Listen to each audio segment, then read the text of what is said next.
Not every grief group and grief space is actually healthy and helpful in taking forward moving steps through the journey of grief.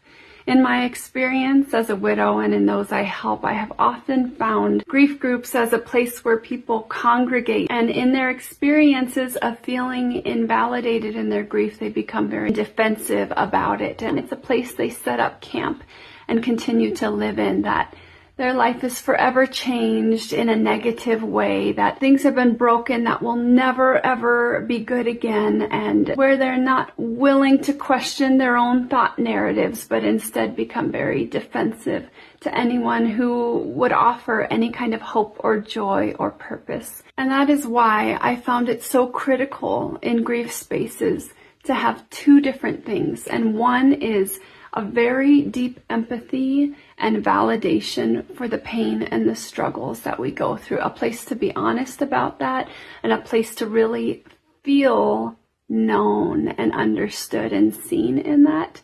Because when we can validate and empathize with people in their grief, we become safe people who can also offer growth and offer input and feedback where they could actually receive that from. And that's the other piece, is having a space that also does grow and challenge and change us and help us to see that our story isn't over here yet, to question those narratives that everything is always going to be bad and broken and it should have been this way and it's not, and that keep us from acceptance and that keep us from real true healing. When we have both of those things, empathetic companions and validation in grief, and also growth, tools, resources, mindset shifts, truth from God's word that help us to still have purpose and meaning and hope and life, and to live it in a deeper, more meaningful way, having experienced the loss in the rest of our life here.